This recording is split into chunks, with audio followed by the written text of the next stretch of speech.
Soyadagi iqtisodiyot. Yirik kompaniyalar ortidagi yashirin o'yin. Ular sizga mahsulot sotadi. Siz ularga ishonasiz. Ular qonun, adolat va halollik haqida gapiradi. Ammo aslida ular soyadagi iqtisodiyotning eng ilg'or foydalanuvchilaridir. Ha, ular brendli kostyum kiyganlar, ulkan ofis binolarda o'tiradiganlardir.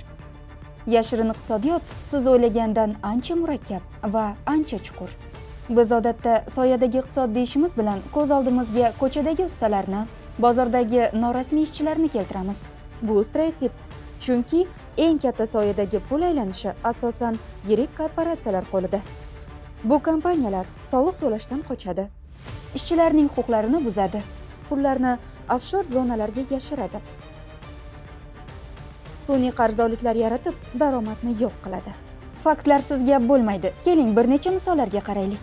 Apple 2013-yilda AQSh Senati e'lon qilgan hisobotga ko'ra, milliardlab daromadlarni Irlandiyaga offshor kompaniyalar orqali soliqqa tortilmaydigan zonalarga yo'naltirgan.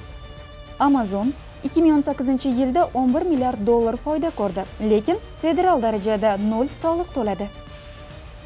Nike 2021-yilda Yevropa komissiyasi tomonidan soliqlardan qochish sxemalarida ayblandi. Kompaniya brend huquqlarini Gollandiyaga o'tkazib, royalty orqali daromadni yashirdi.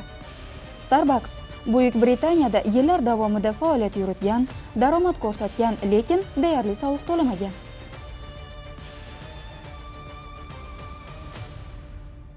Ular qonunni buzmayapti. Ular qonunni aylanib o'tmoqda.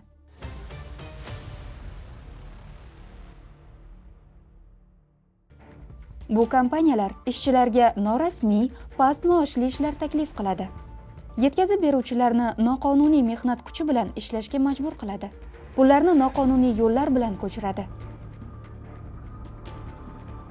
Va bu muammo ildizi chuqurda. Katta kompaniyalar katta soliqlar to'laydi.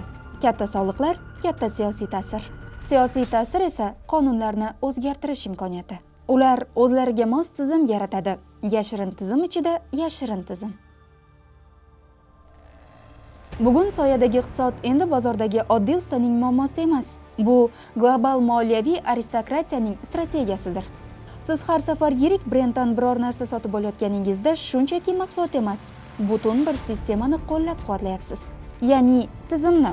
U sizdan soliq talab qiladi, lekin o'zi to'lamaydi. Sizni qonunga bo'ysundiradi, lekin o'zi undan yuqori turadi. Shunday ekan, bir savol paydo bo'ladi.